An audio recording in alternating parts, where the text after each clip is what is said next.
Hi, I'm Brandon, and I'm back to do a brand new commentary, this time on Malik Washington. Let's do it. Yeah, looks like we have visual on him. For 3.5 days, men have been making the trip to our undercover house in cars, trucks, even a stolen van. Boy, what a little montage of TCAP celebrities we just saw there. He pulled off, it looks like. This man takes a train into town and then starts walking. Oh man, that's even worse. I mean, like it's not bad enough that you're trying to do this horrible thing and you get arrested and you get exposed and you go to jail, but you have to take public transportation and then walk. It's just that tiny bit worse for this guy. And keeps walking. Maybe someone wants to do a drive-by and just see where he's going. The man in the SpongeBob jacket. Yeah, I guess he's scoping out the house on foot. Most of the guys just drive around the block, but I guess he doesn't have that option since he doesn't have a car. Walks about 2.5 miles right past our street and gets lost. After Maybe he's just dumb and doesn't know where he's going. Walking several blocks out of his way, he finally heads in the right direction and hears our decoy calling him. Wonder what it would have been like to live in that house right there across the street. Just look out your window and just get to witness all of this firsthand. That would have been legendary. Calling him. Hey! I'm glad you made it. He's 27-year-old Malik Washington. He thinks our decoy Malik, I guess. I called him Malik. Is the 12-year-old he's been chatting with online. Malik sounds more like a super villain or something. How was your walk? It was alright. It was kind of long. Yeah, come on in. What do you mean, come on in? He's on the other side of a fence. Just hop the fence. Nothing strange with that. Using the screen name Loverboy212X, That's weird. His fellow Sting member here, Dwayne Chisholm, was Loverman Genius. This guy is Loverboy212X. So I guess he hasn't risen up the ladder yet from Loverboy to Loverman Genius, but I'm not exactly sure how these rankings work, but I guess Dwayne Chisholm's like one level above him. chats online to the decoy about anal and oral sex. He also tells her he'll bring a pornographic video. The decoy tells him she's a virgin, and he says, "I could be your first."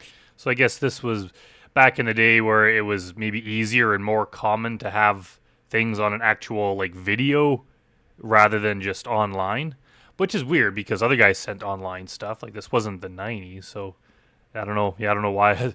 Strange. Maybe he just had this old VHS tape in his collection that he was going to bring along because he's proud of it. So I'm kind of nervous. Now that he's comfortably seated, the decoy tries to find out what he has in mind. Like, what's the point of sitting out on the beach if it's so cold that you have to wear a damn parka? Just seems like if it's that cold, you can go inside. Did you bring the porn for the laptop, or Yeah, it's porn on it. Well, you brought it? Okay. Oh, yeah, I guess he brought a laptop that had porn on it. All right. Well, then, can you explain to me what you think we're gonna do? Could you just incriminate yourself by listing the exact illegal acts you want to carry out? Oh, is this... I think I saw people mention this before, how this huge bulge in his leg there is like the laptop that he's carrying around in this enormous pocket.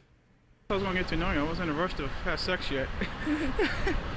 Oh, what a nice guy. He's not in a rush. He'll do it in 20 minutes from now, maybe half an hour. But right now, he doesn't want to rush into things. He really wants to get to know her as a person because these predators are famous for that. They're just such kind, caring people. They really want to get to know the decoy. That's why half of them can't even remember the girl's name or recognize the fact that it's a different person from the pictures. It's a young person, so they're all interchangeable. One's as good as the next. So as long as it's someone underage, then they couldn't care less. Except for Malik here, he really cares about them and wants to get to know them. Unless you're in a rush. In case you can't tell, I'm being sarcastic. I don't think Malik wants to get to know her at all. I just want to know beforehand, Ask a question. It'll be easier. What's it called? What should we do first? Yeah. Well, if you say you want to take breaks, and during the breaks you want to give me I should teach you that first. Okay. If you want, it's up to you.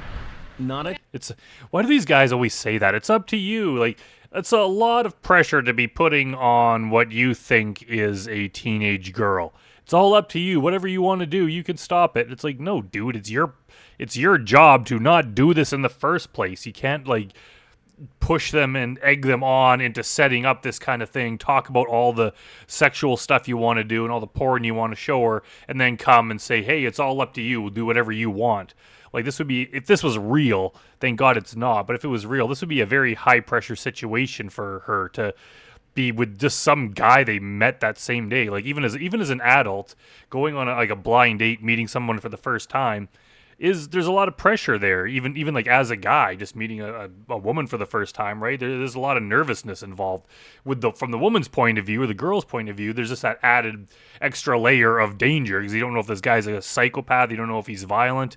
So all the pressure here is on her. She's the one that's probably terrified. So for him to be like, oh, it's all up to you, like giving her this false sense of control that like he's not the one guiding the situation. It's all up to her. He's just like an innocent victim in all this who just happens to be doing whatever she wants to do. Like, no, he would be the one that would be making damn sure that he got what he wanted out of this, and he couldn't care less if she was enjoying herself or what.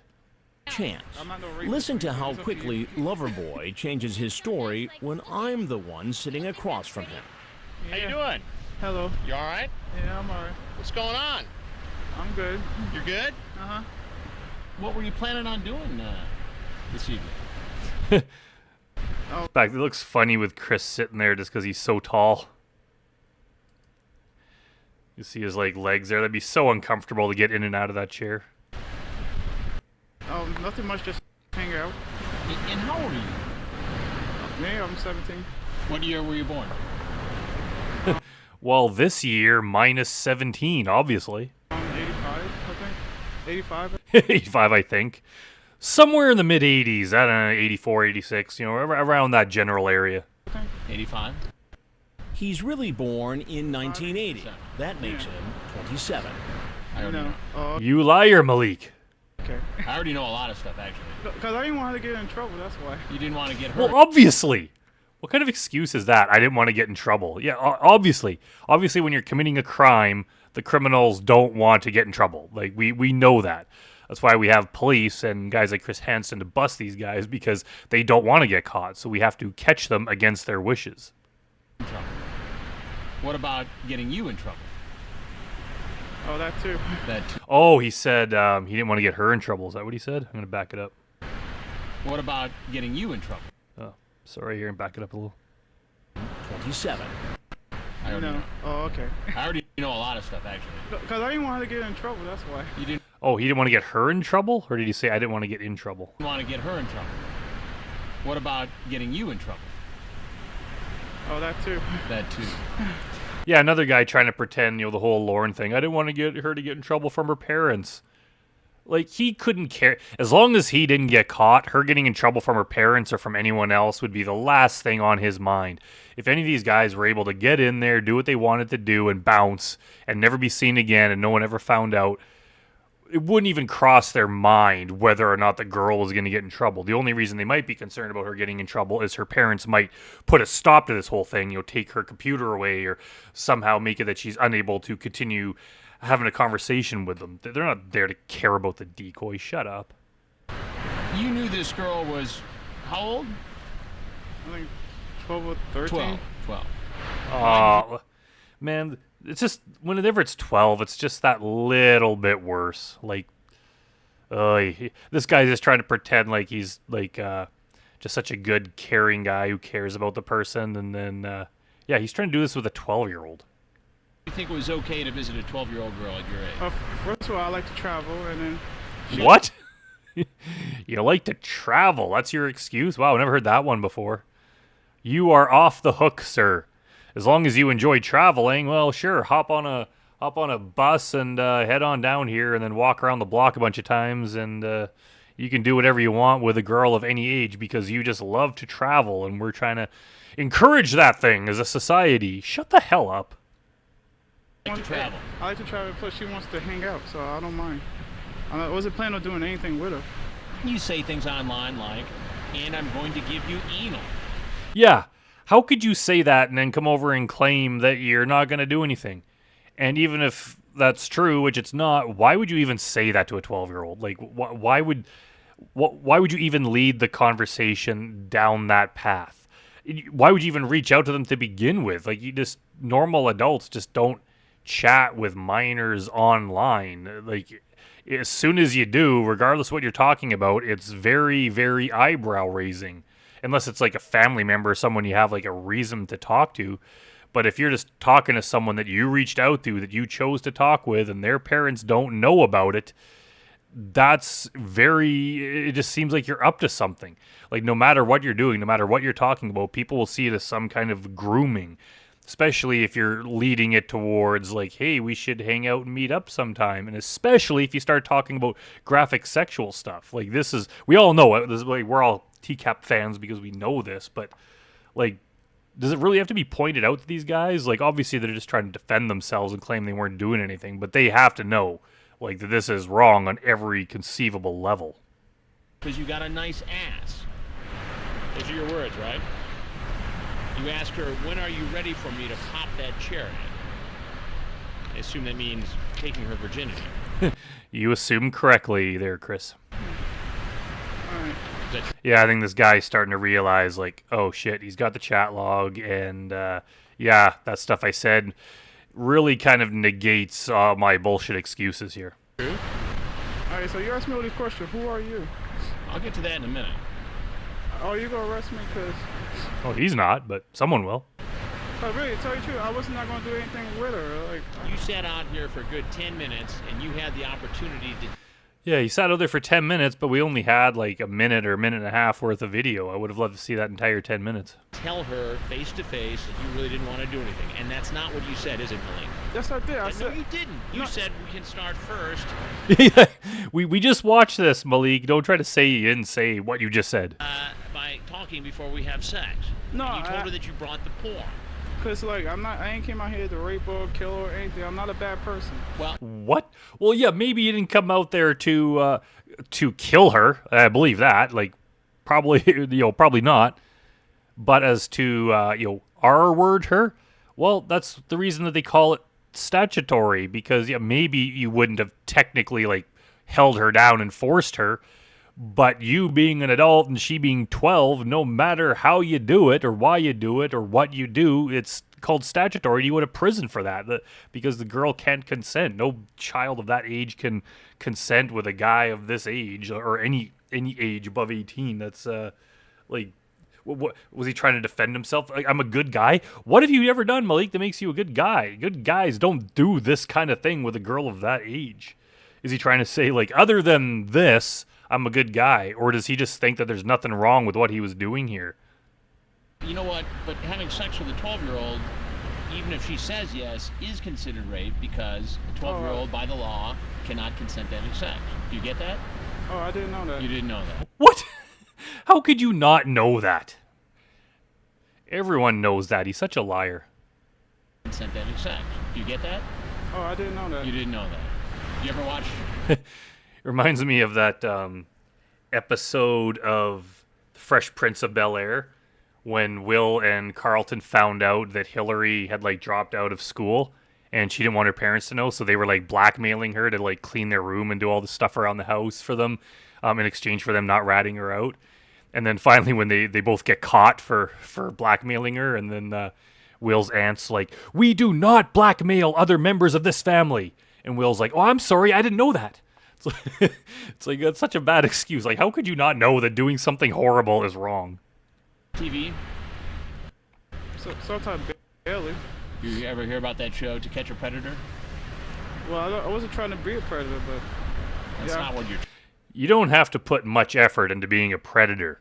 You could just do what you naturally do, and if you're a predator, what you naturally do would be try to meet up with 12-year-olds for this kind of thing, and it makes you a predator.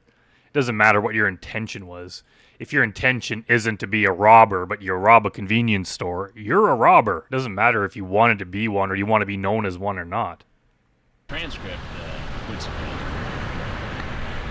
It's like James Rutherford saying, I didn't think didn't think I was a predator. I didn't think this was grooming. It's like, what did you think it was? If someone else was doing this exact thing, they would probably think that person was grooming or that person is a predator. But then they do it and they think, well, my circumstances are different because I don't have ill intent. Therefore, I'm not a predator. But it's like you're doing the exact same thing. So what makes you different? Just because you think that you're a good guy? Like, what the hell does that mean? I'm Chris Hansen with Dateline NBC, and we're doing a story on adults who try to meet kids for sex online. If there's anything else you'd like to tell us, we'd like to hear it. Well, one thing, could I go home? No. Walk right off this beach. Well, you could try. I mean, can't stop you from trying to walk home. You're just not going to get very far. In fact, you won't even get off the beach. Nothing else you want to tell us? Apparently, Loverboy starts thinking about the long walk back to the train station. He's probably like, damn, I wish I had money for a cab or something, because now he has to walk and take public transportation home. I mean, you can leave the beach. Can you give me a ride home? Because I want to walk. I can't give you a ride. I'm sorry. Yeah, I think he's the only guy who asked that. Like, that'd be funny if it's Chris is just like, damn it, now I gotta like drive this predator back to his house, and we're in the middle of a filming day, so we're gonna have to postpone things. Like, of course he can't give you a ride home. Why would you ask that? I had to walk back. Well, that's up to you. Well, how are you gonna get home, Malik? How are you? Eventually, we're gonna have to walk home anyway. So, what's the difference if it's now or after you did all the illegal stuff you were trying to do with the girl? But I'm not in a position to give you a ride, though. And quite frankly, even if I was, I still wouldn't give you a ride. There's any way you can give me a cab? I'm not going to be able to What do the? that. Do they seriously? Does he think that they're going to pay for him to get a cab to go home? How did he intend to get home if this wasn't a sting? The good news is he won't have to make that long walk back to the train station. I hope he had to walk home, like after he got released out of jail. I hope they just made him walk all the way home. Get down! Get down! Get down! Get down! The bad news is he'll be getting a ride in a police car to jail. Stop resisting. Don't resist. Don't resist. Well, and that's it for Malik Washington. Yeah, it's another one. I'm not as familiar with him. Like I've heard him talked about a bit in the TCAP community, but he's not as like famous of a guy as some of the other ones. So I'm continuing to seek out some of the lesser known guys that I haven't covered before, and I'm uploading them. If you haven't noticed, kind of like one of those per day, along with one of my original videos, because people are still asking to watch the old ones. So I'm going to keep having commentaries coming, so you can help me out by subscribing, and I guess I will see everyone next time.